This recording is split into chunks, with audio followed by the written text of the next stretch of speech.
ನಮಸ್ಕಾರ ವೀಕ್ಷಕರೇ, general TV ಕನ್ನಡಕ್ಕೆ ಸ್ವಾಗತ. ಇಂಟ್ರೆಸ್ಟಿಂಗ್ ಮಾಹಿತಿಗಳಿಗಾಗಿ ನಮ್ಮ ಚಾನಲ್ಗೆ ಈಗಲೇ ಸಬ್ಸ್ಕ್ರೈಬ್ ಆಗಿ ನಮ್ಮ ಪೇಜ್ನ ಫಾಲೋ ಮಾಡ್ಕೊಳ್ಳಿ. IPLನಲ್ಲಿ 34ನೇ ಪಂದ್ಯದ ಮೂಲಕ ವಿರಾಟ್ ಕೊಹ್ಲಿ ಅವರು ಮತ್ತೆ 3 ದಾಖಲೆಗಳನ್ನು ನಿರ್ಮಿಸಿದ್ದಾರೆ.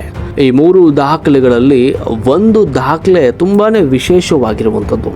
ಈ ವಿಶ್ವ ದಾಖಲೆ ನಿರ್ಮಿಸಿರುವ ವಿಶ್ವದ ಏಕೈಕ ಬ್ಯಾಟ್ಸ್ಮನ್ ವಿರಾಟ್ ಕೊಹ್ಲಿ ಅವರು ಅನ್ನೋದು ವಿಶೇಷ.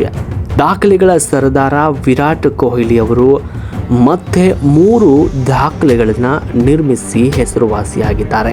ಅದು ಸಹ 81 ರನ್ಗಳನ್ನು ಕಲೆ ಹಾಕುವ ಮೂಲಕ IPLನ 34ನೇ ಪಂದ್ಯದಲ್ಲಿ ಗುಜರಾತ್ ಟೈಟನ್ಸ್ ವಿರುದ್ಧ RCB ಪರ ಆರಂಭಿಕನಾಗಿ ಕಣಕ್ಕಿಳಿದ ಕೊಹ್ಲಿ ಅವರು 44 ಎಸೆತಗಳಲ್ಲಿ 81 ರನ್ನನ್ನು ಕಲೆ ಹಾಕಿದ್ರು. ಈ 81 ರನ್ಗಳಲ್ಲಿ 4 ಭರ್ಜರಿ 6 ಹಾಗೂ 8 4ಗಳು ಕೂಡ ಮೂಡಿ ಬಂದಿದ್ವು. ಈ 6 4ಗಳೊಂದಿಗೆ ಕಿಂಗ್ ಕೊಹ್ಲಿ IPLನಲ್ಲಿ ವಿಶೇಷ ಮೈಲುಗಲ್ಲನ್ನು ದಾಟಿದ್ದಾರೆ.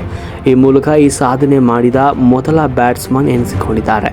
ಗುಜರಾತ್ ಟೈಟನ್ಸ್ ವಿರುದ್ಧದ ಪಂದ್ಯದ ಮೂಲಕ ವಿರಾಟ್ ಕೊಹ್ಲಿ ಬರೆದ ದಾಖಲೆಗಳನ್ನು ನೋಡ್ತಾ ಹೋಗೋಣ.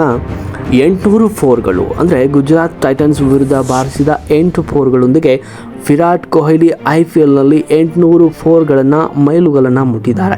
ಈ ಮೂಲಕ IPL ಇತಿಹಾಸದಲ್ಲಿ 800 4 ಬಾರಿಸಿದ ಮೊದಲ ಬ್ಯಾಟ್ಸ್ಮನ್ ಎನಿಸಿಕೊಂಡಿದ್ದಾರೆ. ಇನ್ನು ಈ ಪಂದ್ಯದಲ್ಲಿ 4 6 ಸಿಡಿಸಿದ್ರೊಂದಿಗೆ IPL ಇತಿಹಾಸದಲ್ಲೇ ಒಂದು ಫ್ರಾಂಚೈಸಿ ಪರ 300 ಸಿಕ್ಸರ್ಗಳನ್ನು ಬಾರಿಸಿದ ಮೊದಲ ಬ್ಯಾಟ್ಸ್ಮನ್ ಎನ್ನುವಂತಹ ಹೆಗ್ಗಳಿಕೆಗೆ ಪಾತ್ರರಾಗಿದ್ದಾರೆ. ಇನ್ನು ಗುಜರಾತ್ ಟೈಟನ್ಸ್ ವಿರುದ್ಧದ 81 ರನ್ಗಳೊಂದಿಗೆ ಒಂದೇ ದೇಶದಲ್ಲಿ T20 ಕ್ರಿಕೆಟ್ನಲ್ಲಿ 10,000 ರನ್ ಕಲೆ ಹಾಕಿದ ವಿಶ್ವದ ಮೊದಲ ಬ್ಯಾಟ್ಸ್ಮನ್ ಎನ್ನುವಂತಹ ವಿಶ್ವ ದಾಖಲೆಯನ್ನು ಕೂಡ ಕಿಂಗ್ ಕೊಹ್ಲಿ ಅವರು ನಿರ್ಮಿಸಿದ್ದಾರೆ.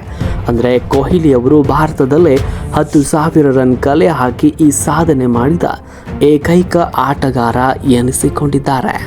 ಇದೇ ಥರದ ಇಂಟ್ರೆಸ್ಟಿಂಗ್ ಮಾಹಿತಿಗಳಿಗಾಗಿ ನಮ್ಮ ಚಾನಲ್ಗೆ ಸಬ್ಸ್ಕ್ರೈಬ್ ಆಗಿ ಹಾಗೂ ನಮ್ಮ ಪೇಜ್ನ ಫಾಲೋ ಮಾಡ್ಕೊಳ್ಳಿ.